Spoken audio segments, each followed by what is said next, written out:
Hello दोस्तों, स्वागत है आप सबों का कैरियर गाइड के यूट्यूब चैनल पर। मेरा नाम है आशीष और आज की वीडियो में हम देखेंगे बिहार कोऑपरेटिव बैंक 2022 के एक्सपेक्टेड कट ऑफ और मेरा एग्जाम कैसा रहा उसके बारे में बात करेंगे।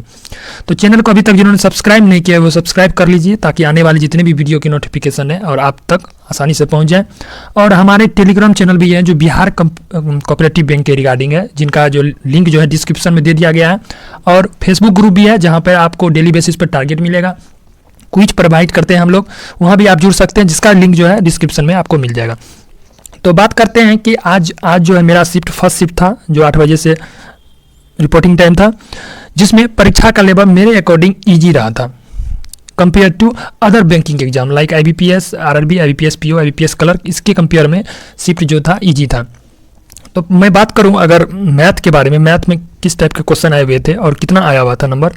तो मैथ में मैं बात करूं तो मैथ में जो है नंबर ऑफ क्वेश्चन जो है कैलकुलेशन पार्ट ज़्यादा था। कैलकुलेशन के बारे में आप बोल सकते हैं कैलकुलेशन ज़्यादा दिया हुआ था। उसके बाद एक DI पूछा गया था जो टेबुलर बेस था, और उसके बाद अर्थमेटिक था, और मिसिंग सीरीज जो है 4 या 5 थे। तो मेरा जो है मैथ में अटेम्प्ट आपको 32 रहा।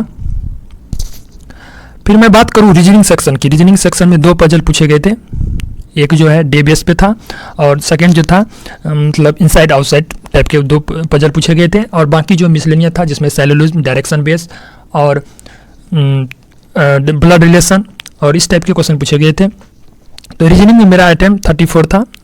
एक क्वेश्चन मैंने छोड़ दिया था 35, क्योंकि उसका वर्ड अरेंज नहीं हो रहा था, वर्ड के बारे में मुझे पता नहीं चल रहा था, इसलिए मैंने इसे स्किप कर दिया। अब मैं बात करूँ इंग्लिश की। तो इंग्लिश में जो है एक जैसा कि एग्जाम प्री एग्जाम में आपको देखने मिलता है, एक RC रहता है, RC था। उसके बाद आपको एरर नहीं दिया गया था, करेक्ट बताया गया था, करेक्ट कौन सा सेंटेंस है उसके बारे में बात किया है, तो उसमें वो चूज करना था। फिर उसके बाद फिलर था, उसके बाद सेंटेंस इंप्रूवमेंट था, फिर उसके बाद एरर जो होता है स्पेलिंग कॉन्टेक्स्ट बेस वो था, उसके बाद रीअरेंजमेंट था। तो इस टाइप के इंग्लिश में क्वेश्चन पूछे गए थे। तो इंग्लिश में मेरा अटेम्प्ट 28 था। ओवरऑल मेरा अटेम्प्ट जो है 94 है फर्स्ट शिफ्ट में। तो ये जो एग्ज़ाम है ये IBPS कंडक्ट करवाता है, जैसा कि और सब बैंकिंग एग्जाम जो है जितने भी हैं वो सिर्फ IBPS कंडक्ट कराता है, और ये भी एग्जाम जो है IBPS के द्वारा ही कंडक्ट हुआ है। तो पैटर्न लगभग 2022 में सब सेम ही था, सब सेम ही बोल सकते हो, थोड़ा इजी था और compare to other banking exam. तो इसमें जो मैथ और रीजनिंग में ऑलमोस्ट सभी एस्पिरेंट के जो है एक्यूरेसी 100% ही रहते हैं, जितना भी अटेम्प्ट किए हुए हैं किए रहते हैं। तो सारा खेल इंग्लिश पे आता है। इंग्लिश में जिसका एक्यूरेसी होगा रिजल्ट 100% जो है पॉसिबिलिटी उसका रिजल्ट होगा। इंग्लिश में इंग्लिश का ही एक्यूरेसी मैटर करता है। तो अब एक्सपेक्ट मैथ की मतलब गुड अटेम्प्ट की बात करूं मैं, तो आप बोल सकते हो कि 28 से 32 ये गुड अटेम्प्ट होगा। रीजनिंग में जो है आप 30 से 32 जो है गुड अटेम्प्ट है फर्स्ट शिफ्ट में। और इंग्लिश का मैं बात करूं तो 25 से लेके 20-25 के बीच में गुड अटेम्प्ट होगा। फिर उसके बाद अगर मैं एक्सपेक्ट कट ऑफ की बात करूं तो पहले एक्सपेक्ट कट ऑफ बात करने से पहले मैं 2021 की वैकेंसी और 2022 की वैकेंसी के बारे में बात करना चाहूँगा, जो कि इस टाइप के थे। 2021 में जो वैकेंसी है मल्टीपर्पज़ का सिर्फ आया हुआ था असिस्टेंट का, जिसमें 19 वैकेंसी थे, और डिस्ट्रिक्ट में जो था 181 था। तो ये 2021 का वैकेंसी है। अब मैं 2022 की वैकेंसी का बात करूं तो 2022 में जो है असिस्टेंट के लिए स्टेट का जो है 26 पोस्ट था, और सेंट्रल का जो है सेंट्रल के लिए 219 था पोस्ट। और असिस्टेंट मैनेजर का बात करूं तो 11 पोस्ट थे, और सेंट्रल के लिए डिस्ट्रिक्ट सेंट्रल कोऑपरेटिव बैंक के लिए ये जो है असिस्टेंट AM के लिए 20 पोस्ट थे।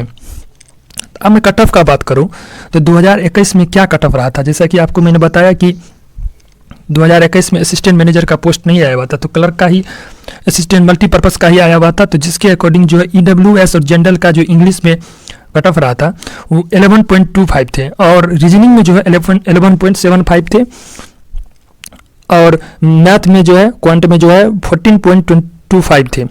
और ओवरऑल मैं बात करूं जनरल और EWS का 74.50 थे, और यहाँ मैं बात करूं WBC का 74.50, इसके भी सेम थे। BC का भी 74.50 और MBC 73.25, और ST का बात करूं तो 60.50 और SC का बात करूं तो 55.50 55 थे।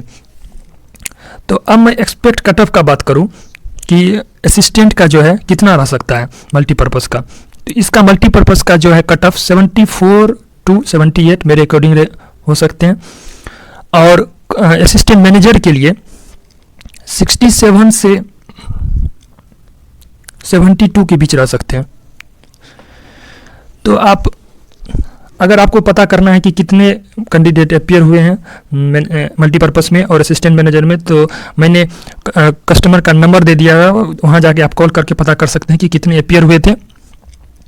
तो आपका कितना स्कोर रहा, आपके मतलब शिफ्ट में जितना आप कितना कर पाए, तो वो आप कमेंट सेक्शन में ज़रूर लिखें और बताएं कि कितना आपका आइटम रहा। और अगर आप हमारे साथ टेलीग्राम चैनल पर बिहार कोऑपरेटिव के रिगार्डिंग ग्रुप में जुड़ना चाहते हैं तो वो जुड़ सकते हैं। और उसके बाद मैंने वीडियो के स्टार्ट में बताया था कि चैनल को सब्सक्राइब कर लीजिए और बेल आइकन को दबा लीजिए ताकि आने वाली जितनी भी वीडियो की नोटिफिकेशन है वो आप तक पहुंच जाए। Thank you for watching career guide.